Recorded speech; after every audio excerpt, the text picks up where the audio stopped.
ArtSpark Texas, sparking the creative in everyone. ArtSpark Texas Veterans presents Voices in Verse Writers Conference in partnership with the Rio Grande Valley International Poetry Festival, sponsored by El Zarape Press, Texas Commission on the Arts, and the Christopher and Dana Reeve Foundation. Our second presentation is by Edward Vidaurre, 2018-2019 City of McAllen, Texas Poet Laureate. Summoning Silence. He is introduced by Daniel Garcia Ordaz. So Edward Vidaurre has now some strong roots in Texas too, or I should say branches. I don't know what to call them, but he's actually has roots in El Salvador as well as Los Angeles, East LA, and he's been a Texan here for a while. So his writings have appeared or are forthcoming in New York Times Magazine, the Texas Observer, among others. And he's also been a judge for some submissions for, like, for example, the Houston Poetry Festival. He's the current editor and creative director, director of operations, that's the word, for the Rio Grande Valley International Poetry Festival. And just a quick note on that, tomorrow, and I'll post a link in a moment, tomorrow is the deadline for Boundless, the anthology for the Rio Grande Valley International Poetry Festival that he's running. And so I know it's already, it's tomorrow, but if you've got some poems, go ahead and submit them. And so without further ado, ladies and gentlemen, Mr. Edward Vidaurre. Hi, everyone. How are you? Great. I'm splitting the screen with my writing and with the Zoom thing here. I wish I had two computers, but Summoning Silence. Let's see, where am I? Okay, all right. Summoning Silence, writing through the chaos by finding our voice in the ordinary things. And you'll notice a lot of the things bounce back with the stuff that Nathan talked about with lists and stuff like that, because I myself also have really tuned into the things that bring silence into my spirit, tuned into nature, tuned into everything that I feel helps in the trajectory of living life and getting to that end, which is death, right? So just being in tune with the earth, just making sure that I treat everything that I come across, whether it's living and talking back to me or barking back at me like my dogs, but even things like the flowers and the trees and the grass, just respecting it as if they all had, or everything has a soul, as if everything has a heartbeat, and doing that calms me. Doing that makes me a little more respectful of everything around me. So in today's workshop, we're going to split into maybe like 10 minutes of writing, and none of the writing that we're going to do is something that I expect you to have completed and say, oh, you're writing a complete poem, but just skeletons of poems that hopefully you can go back to and complete, or throw away, or turn into something different. It can maybe just be notes you jot down for a short story or something that you could find useful in some other type of writing later on. So we will write about what we take for granted, what we tend to brush past in our everyday hustle and bustle. We will drop the anchor to our beings and tune in to nature and our spirit. We will write the skeleton of our future poems of self-healing and remembrance. Okay, so every morning I like to start off with poetry, whether it is writing it or whether it is reading it or listening to it.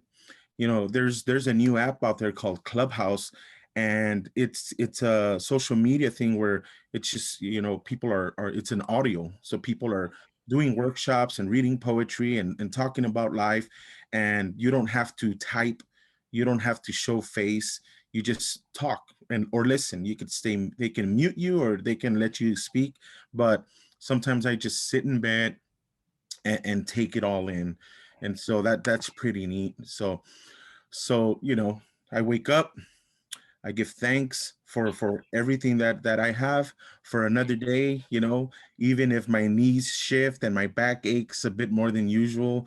Um, look down at my old dog and nudge him with my foot, tell him, get up, old man, let's go out and drain your nasties early in the morning, right? Uh, Slowly, with a yawn that swallows the morning, he walks beside me. There's a fog this morning that settled on the neighborhood. Everything is damp. The cat sitting on the wicker chair meows a hello and runs off. That's a little bit of something that I started writing, but if you notice, I took inventory of the simple things, the humidity sitting outside on the wicker chair as I open the door, acknowledging that it's talking to me and meowing, and also that it runs off because I tried to pet it. um, it was still cold, and the blooms from our hibiscus plants were still in their red and orange gowns this morning. There's a Bed Bath and Beyond bag of steamy goods hanging from one of the dining room chairs for me to return today. I thought I had Rona these past few days, but the doctor handed me the negative result read, and he said, just take some Imodium AD. I felt stupid sitting there with my result and knowing it was just a case of the shits.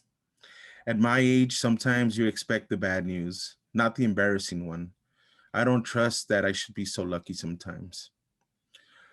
Um, I think we've all been writing. If we have been writing during this time, it's safe to say they're pandemic poems, right? Because that's what we're living in. Even if you're writing about nature or something, it's nature during the pandemic. It's it's love during the pandemic. It's death during the pandemic. It's sickness during the pandemic.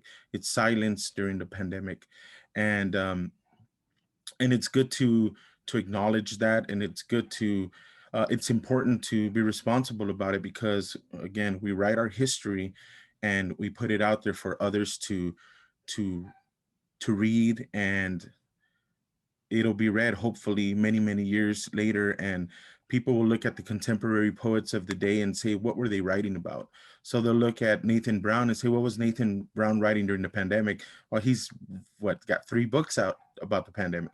So that's his truth and his history of where he's living, so people will want to read about what was going on, and he might be including the weather, he might be including politics of the day and stuff like that. So it's really important that we not only write to say something, but say something that's, again, responsible and important and healing and truthful and educational, I would say. And sometimes we don't write with that in mind, but it comes across that way. So it's really really really cool to be able to do that. So during the pandemic, I grew closer to my home. We painted our walls, we planted a garden, we cooked more, we watched movies together. We also found our own sadness. I dove into my publishing company and work. I felt that time was short. With a killer virus and a nation at odds with its people, we have become the most vulnerable nation in the entire world in so many ways, and it was frightening.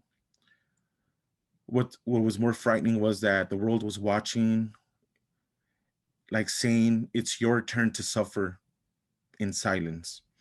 And so it's I thought of all that, and I thought, we're on our own, so we have to make the best of it. So again, I start my mornings now with poetry, and I'm gonna for there is always light, if only we're brave enough to see it. if only we're brave enough to be it. And this from The Hill We Climb by Amanda Gorman. She probably, you know they the most known poet right now to everybody in the nation, because she was thrust into the spotlight for the inauguration. uh, it's a wonderful thing because it puts poetry on the map. It puts poetry, even though we as poets and writers know that we've been doing it and doing it and doing it. um, but sometimes we need this to shine the light for all of us. And we have to embrace it, embrace her, and the work that she's doing, because right now she's representing poetry for the nation, right? So I love what she wrote, and I love those lines in her poem. And I also love this from our US poet laureate Joy Harjo, who says, without poetry we lose our way, right? So for a long time, poets have been inspired to tune their lyrics to the variations in landscape, the changes in season, and the natural phenomena around them, right? The Greek poets began writing in the 3rd century BCE to glorify and honor the simplicity of rural life, creating such well known characters as Lycidas, who has inspired dozens of poems as the archetypal shepherd, including the famous poem Lycidas by John Milton. And what I like to do as a poet, is I like to do the research, especially if I'm writing about silence, if I'm writing about nature. I like to research the poets of the past, even if it takes me back to poetry when the only voices were not people of my color, of my culture. um, even if I look back and I see that our voices were erased, or it wasn't there, but there's always something spectacular about a poet, regardless of any age, is that they separate themselves from the status quo. They separate themselves from the politics. Sometimes they separate, a lot of the times their truth is, even back then, is not accepted, because they're the ones that are doing the work, and sometimes it's frowned upon because they tell it like it is, right? And so it's not, I look back at the love, again, the love and the passion of evoking imagery from the natural world. So again, when I say summoning silence, it means just centering yourself and being in tune with your surroundings. When was the last time you walked outside of your home in a rush to go to work? Or how many times have you rushed out to go to work and you didn't realize, or paid attention to the things that are around your home, your garden, or if you even knew you had a rose bush, or if you even knew that your hibiscus was blooming, or if you even knew that there was a bird that fell off its nest and was there laying dead on the ground and was being eaten by ants. um, so I used to be like that. I used to just rush out, go into my car and drive away. And not until I started noticing that I was driving back from work to my home, and realized how ugly my grass looked. I was looking at the neighborhood. I was, watching the different landscaping, and then I'd pull up to my home and my grass was crispy.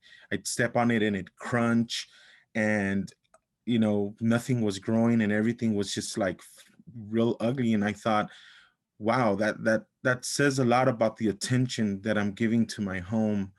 And my wife would point it out to me, and she'd tell me, you know the way our house looks on the outside is the impression people are going to think of what it looks like on the inside. And on the inside, we've always been a little more tedious about putting things in order and stuff like that, but it's the outside part. And so, you know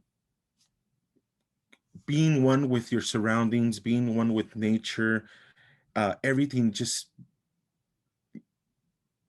flows great when you're taking care of that. You kind of feel, like I feel when I walk outside that, and I talk to my plants or my tree or the cats, even the neighborhood cats, I feel like there's a connection, and I feel that they're working with me. So if I'm, putting, special soil into the ground, if I'm watering a little more, I feel like they're doing their part to look better, to kind of say, hey, thank you, and I'm gonna show you, that I'm appreciating what you're doing.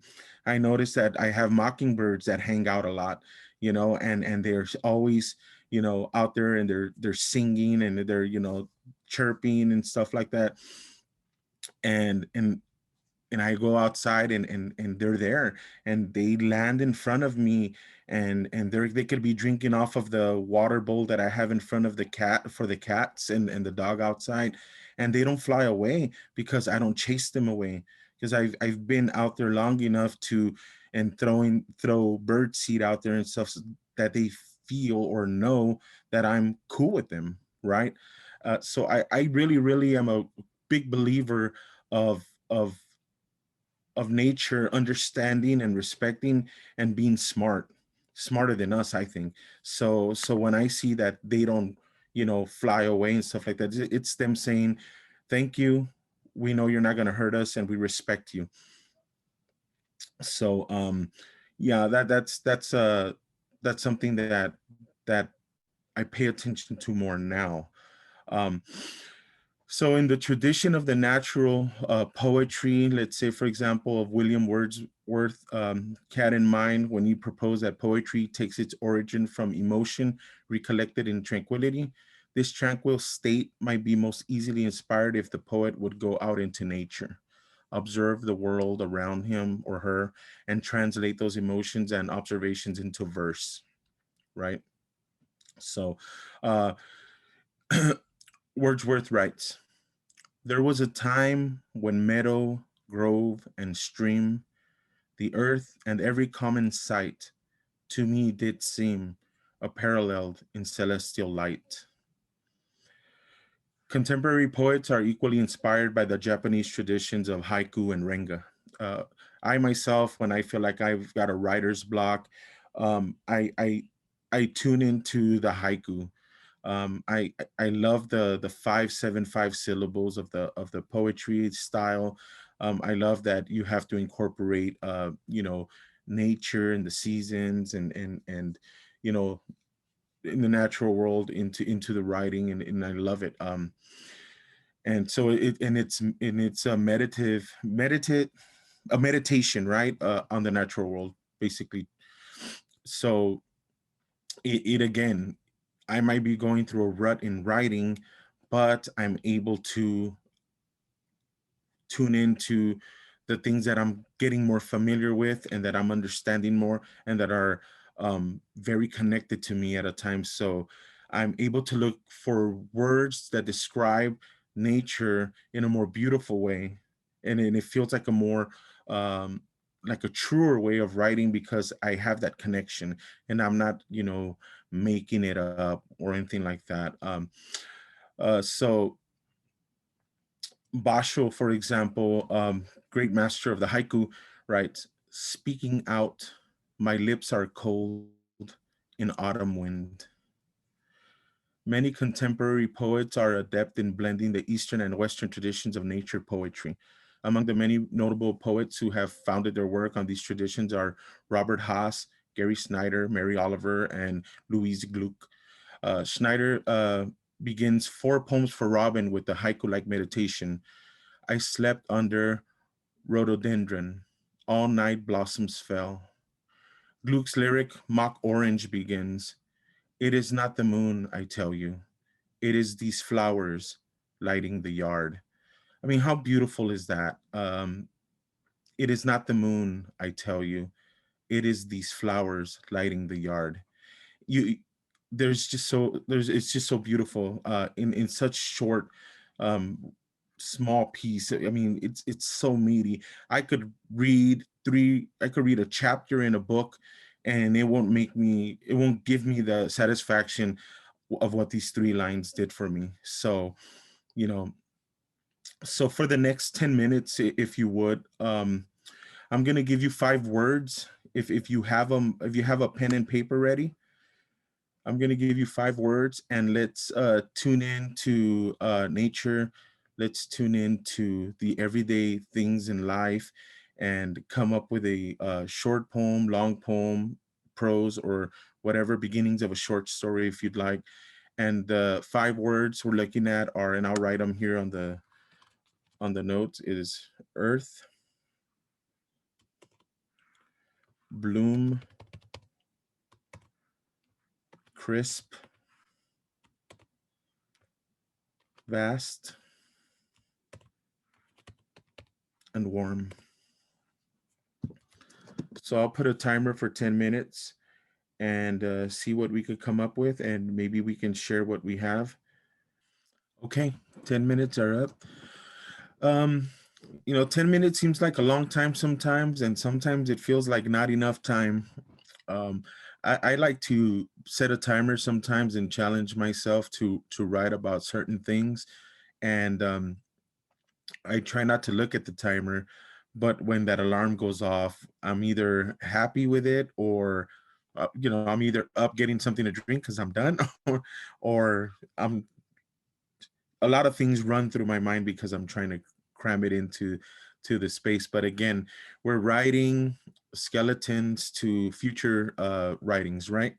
So I'm going to share what I wrote, and I titled it Tierra.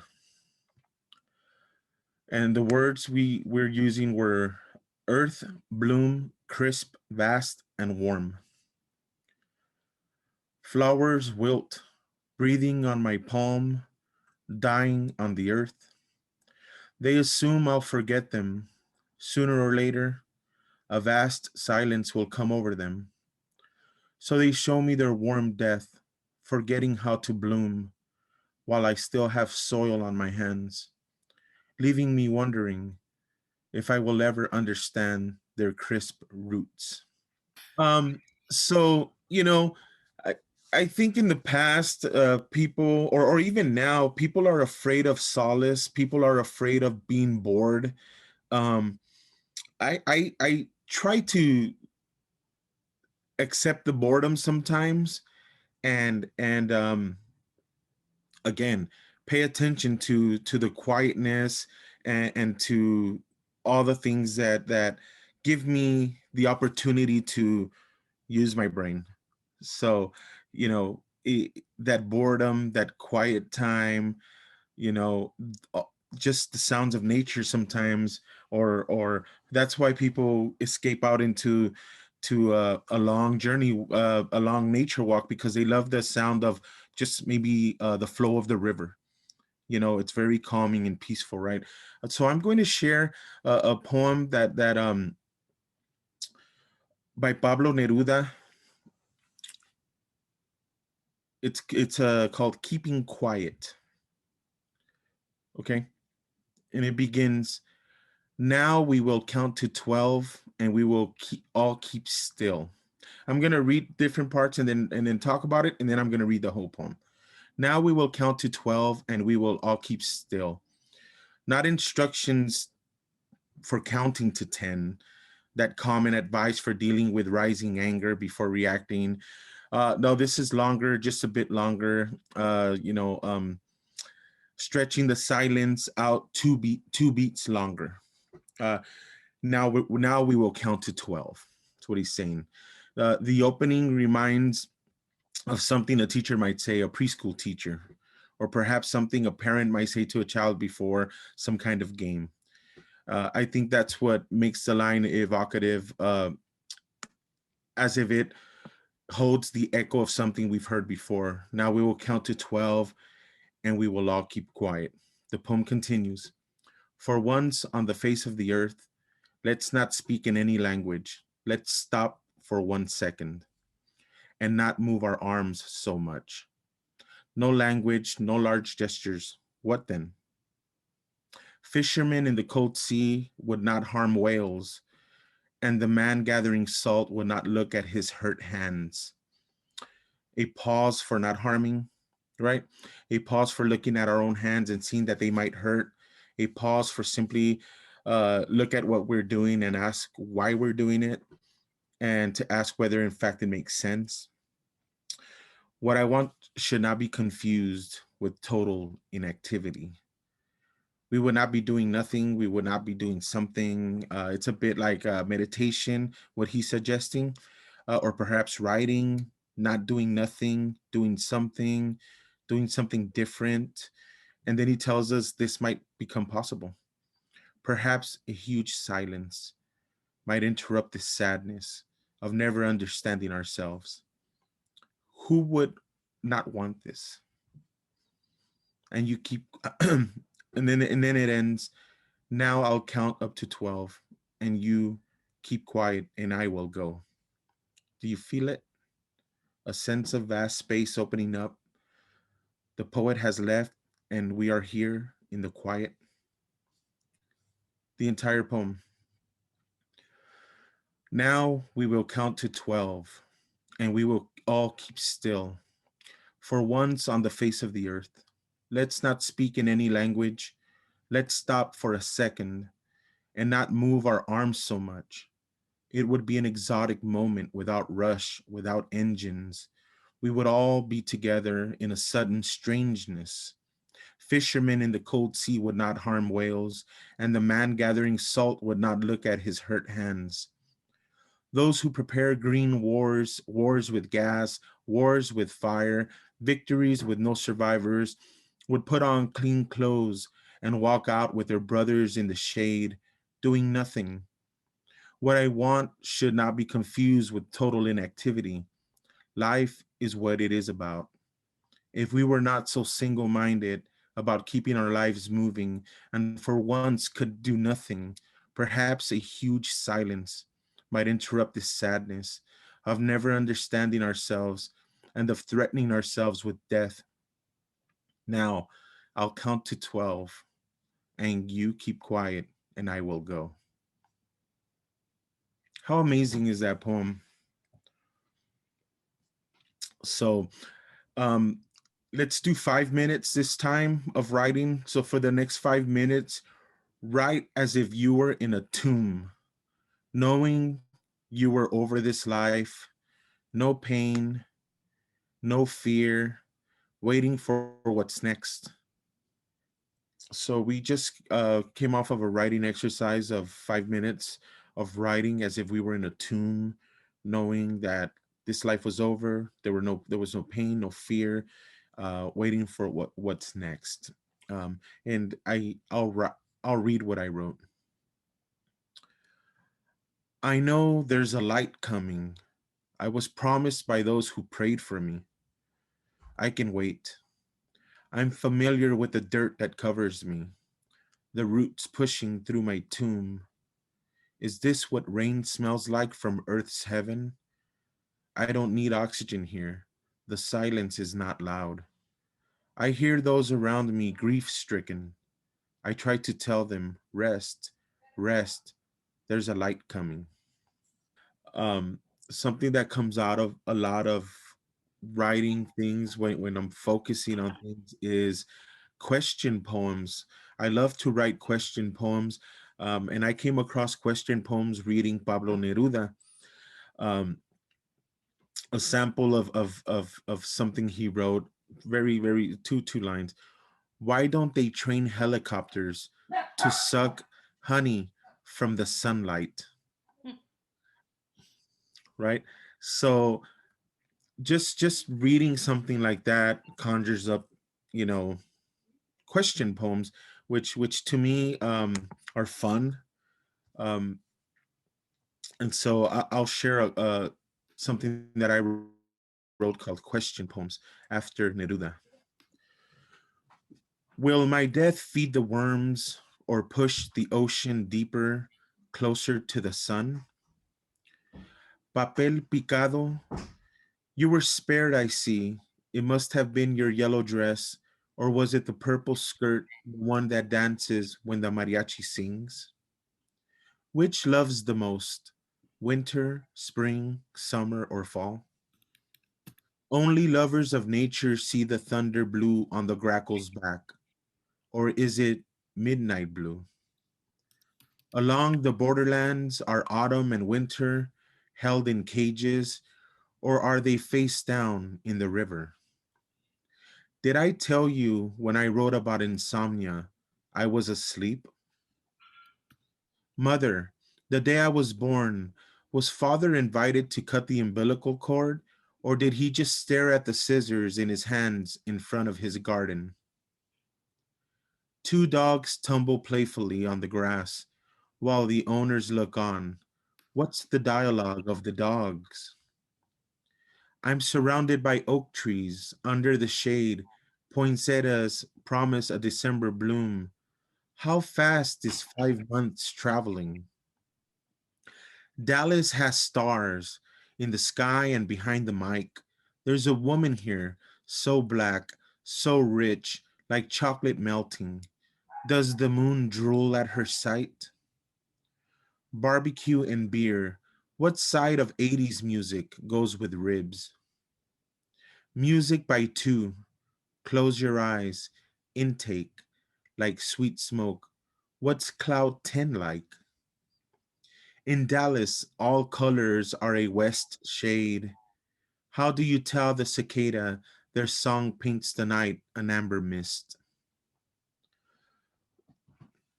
So, if you'd like to, for the next 5 minutes, uh, write some question poems using nature, using silence, using what we've been talking about, or using whatever you'd like.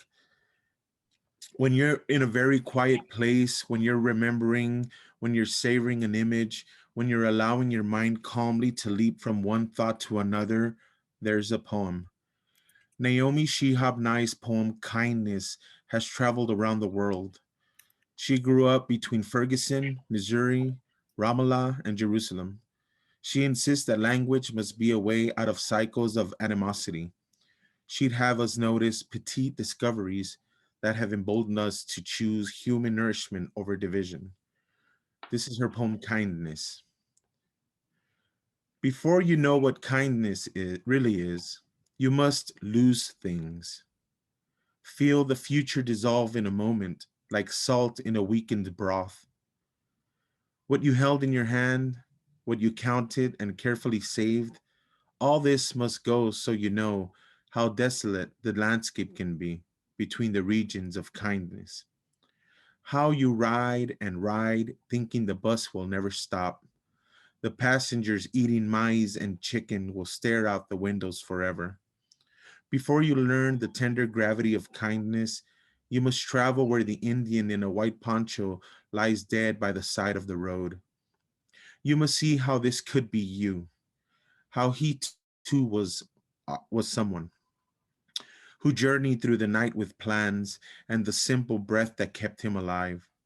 Before you know kindness as the deepest thing inside, you must know sorrow as the other deepest thing. You must wake up with sorrow. You must speak to it till your voice catches the thread of all sorrows and you see the size of the cloth. Then it is only kindness that makes sense anymore. Only kindness that ties your shoes and sends you out into the day to gaze at bread. Only kindness that raises its head from the crowd of the world to say, "It is I you have been looking for," and then goes with you everywhere like a shadow or a friend. So write down a note or your prompt. Write your pandemic poem of kindness or empathy. This is my poem that I wrote recently while my wife's grandfather was in the hospital before he succumbed to COVID, and it's titled "Dying Alone in Pandemia." A glimpse of defeat, a screaming lining of unanswered petitions to a God that has abandoned your calls between a breath and prayer. Watching the walls swell, people walking to and fro, white coats, blue and pink masks, No smiles, just eyes, just windows to nowhere. Beeps and a table with a jello that dances alone. Beeps and thoughts of abandonment. Beeps and sounds of tires and steel beds racing. Beeps, beeps, beeps, then silence. Mm. I love Robert Bly. I love his poetry. I He was one of the first poets that I really enjoyed reading for. To me, it just was very easy to read. For me, it wasn't too he wasn't trying too much with his poetry. um so if you come across Robert Bly's poetry, which I hope many of you know already, he's got a collection titled Silence in the Snowy Fields. um Check that one out. They're delicate they're delicate poems, and you know it's just something that I find very calming sometimes to read. So something else that he's got going is the morning poems, which he wrote poetry in bed, and he challenged himself not to get out of bed until he wrote a poem in the morning. So imagine, looking for inspiration while you lay in bed. You have to really reach for that inspiration, and maybe look to see what's outside your window, or the sounds. What sounds do you hear that are outside your window? you know Maybe the sound of the ceiling fan over you. Maybe that will conjure up some type of poetry. Did it rain? Without looking outside, do you know if it rained? Without looking at your phone, do you know what time it is? Things like that. um, I want to read a couple more poems, well, maybe two or three more. Silence. Both are titled Silence. One is by Langston Hughes and another one is by Billy Collins, and they're both short. Silence by Langston Hughes. I catch the pattern of your silence before you speak. I do not need to hear a word. In your silence, every tone I see is heard. Silence by Billy Collins. There is the sudden silence of the crowd above a player not moving on the field, and the silence of the orchid, the silence of the falling vase before it strikes the floor, the silence of the belt when it is not striking the child, the stillness of the cup and the water in it, the silence of the moon and the quiet of the day far from the roar of the sun, the silence when I hold you to my chest, the silence of the window above us, and the silence when you rise and turn away. And there is the silence of this morning, which I have broken with my pen, a silence that I had piled up all night, like snow falling in the darkness of the house, the silence before I wrote a word, and the poorer silence now.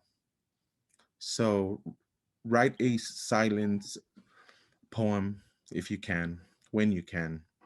And I'll leave you with one more poem, um, from one of the great poets that passed away this week, Lawrence Ferlinghetti.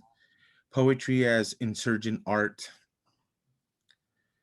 I am signaling you through the flames. The North Pole is not where it used to be. Manifest destiny is no longer manifest. Civilization self destructs. Nemesis is knocking at the door.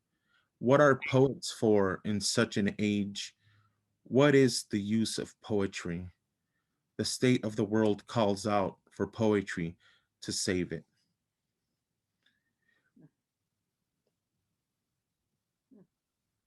So I leave you with that. And I leave you to your poetry. I leave you to your thoughts. I leave you to your silence. I leave you to your garden. I leave you to your joy. I leave you to um, your, quiet moments. And I wish you all um, safety. I wish you all joy in these crazy times. And I wish that you could find the truth in your writings, and are not afraid to write them. And I hope that you put out and you write the stuff that's important to yourself, and also with a healing element for others that cannot do such a thing as writing, but look to us as poets to help them heal, because we are responders to crisis. When needed, we have to come together and blend the alphabet and use those A through Z letters to create things that are important.